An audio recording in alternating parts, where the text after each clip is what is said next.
Hi, friends. I'm Misty with Health Freedom Idaho.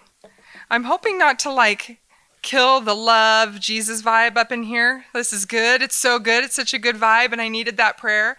But I am hoping to inspire you to continue to stand and give you inspiration of why you need to stand, because it really comes down to our children, doesn't it? Our children and our grandchildren. So that's what I'm going to talk about today. Maybe it feels a little more negative than what just happened, but forgive me for that, because this is righteous. You know, we're going to stand on what's right here. And what's happening in Idaho is not right now. It's not good and right for our children.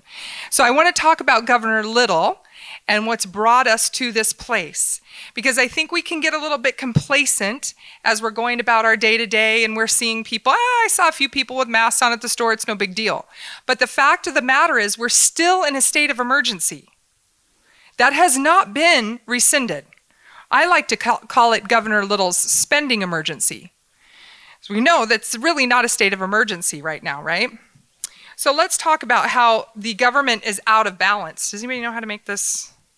If my kid was here, he's in music. He knows how to make these things stay.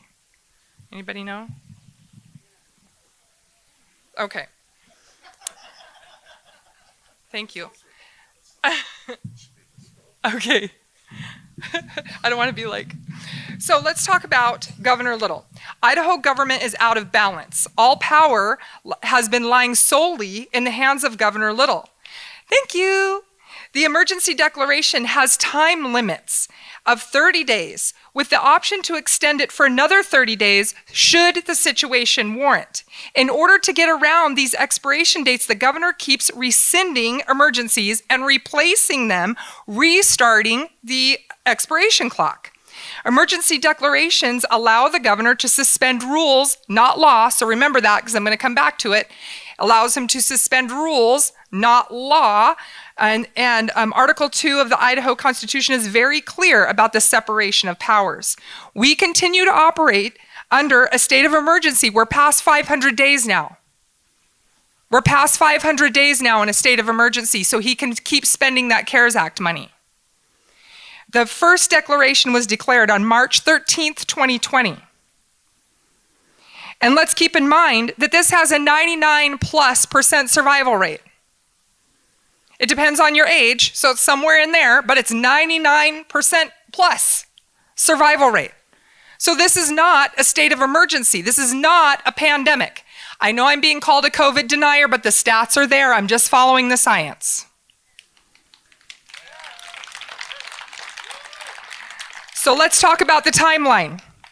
This is the COVID-19 emergency declaration timeline. If anybody is taking notes, or I can send you these slides, but these dates matter. March 13th, declared state of emergency. The clock starts 30 days. March 18th, Little writes a new temporary rule to restrict pharmacists from dispensing hydrochloroquine for off-label use. Let me tell you, that happened before it was even talked about that it shouldn't be used. He already had this meeting. Why were governors around the nation already having this meeting about hydrochloroquine before it was even being talked about as something that shouldn't be used? Something to consider. March 23rd, by proclamation, governor suspends 125 plus rules. Hundreds of rules are suspended, but the most concerning are the parental rights rules. This includes if your children are taken into custody by CPS. This includes no visitation. You cannot see your children in person. No notice of transfer. If they move your child, you won't know where they go. For some reason, they suspended the rule that requires certain facilities to have a certain number of bathrooms for boys and girls. That's been suspended?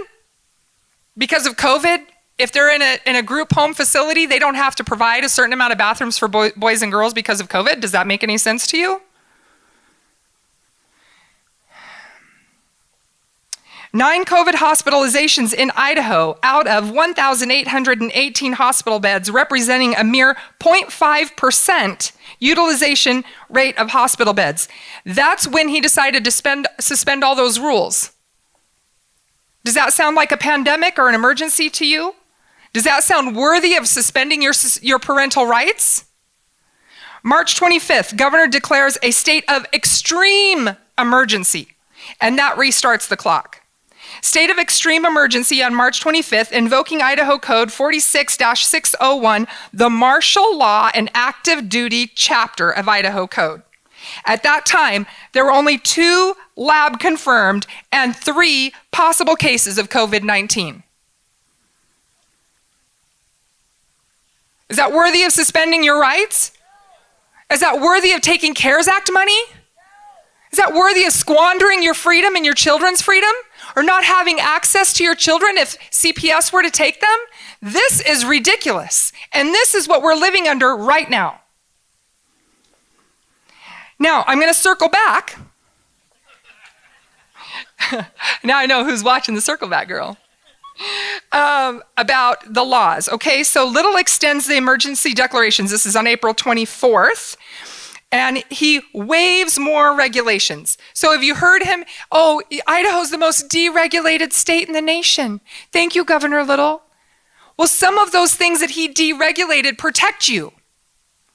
So don't buy that. When you hear that on the mainstream media, that's nonsense. Some of those things that he suspended because of the pandemic or the state of emergency protect your rights. You have to know which 125 plus rules that he suspended protect you to decide if it's actually a deregulation. Just because he lines them out with a red line doesn't mean it's better for you. But what he did was he actually changed election law. Now remember what the Idaho Constitution says. He can't change law, but he did. He did do that. That's when he did primary elections absentee. So the governor writes rules to restrict effective treatment for COVID-19, then calls a special session to establish immunity from civil liability. He wanted that immunity really just for himself and for big businesses. Luckily, the Patriots showed up, and we stopped that nonsense. And we're like, oh, if you want immunity from liability, everybody should have immunity from liability. So then he was unable, the government was unable to use the strings attached to the businesses to coerce them to require certain things, or you won't have that liability. Does that make sense? If you don't do what we say, you won't have that immunity from liability, see? See how that string can be easily pulled if we give this kind of immunity and we grant it from the government? But I mean, let's talk about immunity from liability of getting COVID. When have we ever said, oh, I was at the market and I got the flu, so now I'm going to sue the market for getting the flu? That's not even something you can prove. This is silly. We're creating something that I don't even actually know. What is the unintended consequences of saying that you can sue someone for getting a virus in their establishment or in their home? We should not even really go down that road. But thank God we stopped. Because the Patriots showed up, we stopped it. They did not just grant it to themselves or to businesses they could possibly control. So March 18th, the governor had the State Board of Pharmacy meet for a special session. At the governor's request, hydrochloroquine was restricted before it became controversial. Look it up, that was March 18th. March 26th, the Idaho State Board of Pharmacy also restricted the use of azithromycin, using almost identical wording. You know, if there's actually a cure or treatment for COVID-19, they can't keep us in a state of emergency. That's why they're so terrified of talking about hydrochloroquine or ivermectin. August 6th, governor calls a special session for immunity. Okay. And then he said, this was my favorite quote. I knew he was thinking it, so I was real glad he finally said it. We are not going to return to normal until we have a vaccine. That was April 23rd. Rebound Idaho press conference, Governor Little. Governor stated that it would be 12 to 18 months before the vaccine was available. No vaccine has been approved in under 4 years, and that was the mumps. EUA status is only achieved when no other treatment is available. Would you guys agree that there's no other treatment available? I wouldn't agree with that either. Why did Governor Little block the use of hydrochloroquine for off-label use the day before it became an issue on a national coronavirus press briefing? And since when does a governor get to tell doctors what they can or cannot prescribe? So we had the people's session. And Representative Priscilla Giddings came. Many good Liberty legislators came. We had Representative Tammy Nichols. She's here today. She came. The people requested a special session, and the Liberty folks showed up. But it was decided that the governor had to call them in for it to be actual session. Does it make sense to you that the executive branch has to call in the legislative branch, or aren't they supposed to operate independently? So we had to wait for the governor to call them back into session. And when he did, he told them exactly what they could discuss. They could discuss election law and civil liability. The legislators, the good Liberty legislators, they tried to end the state of emergency. They tried. There were several different bills that went through the House, put into the drawers of the Senate. We've got a really big problem in the Senate. We've had great health freedom bills that will pass through the House with a veto-proof majority and go into the chairman of the Senate's drawer, never to be heard by the Senate. So it's really hard to know how the Senate will vote when they don't actually get good bills in front of them because the chairmen are putting them in the drawer.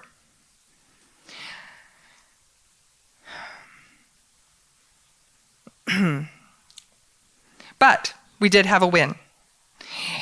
In 2021, the passage of House Bill 298, and because we had this win, the schools will no longer be able to freely bully parents into vaccinating against their religious moral convictions or medical conditions or concerns. Have you seen the flyers that come home that say your child has to be vaccinated to attend school? That's actually not in line with Idaho law. So finally, we've been harping on this, you guys. We've been at the Capitol for years. Like, this can't keep happening because this is coercion. When you're not telling parents what their opt-out abilities are, that's coercion. You can't have a piece of paper going home that's saying it's required without giving them the opt-out information statute. So now you should be getting flyers that have that law, that information on there says that you can opt out. And if you're not getting that on your flyer, you need to contact the school board, the principal, everybody you can, because it's now passed that they have to include that information. So hold them accountable. Hold them accountable. I also want to talk about HB 140. This would have eliminated discrimination due to vaccination status, and Representative Priscilla Giddings carried this bill, and they put it in the drawer. Senator Patrick put it in the drawer. We were ahead of the game. We saw what was coming. Representative Giddings saw what was coming. She brought this bill, and it passed the House, flew through the House. Yes, yes, yes. Went to Senator Patrick. He put it in the drawer.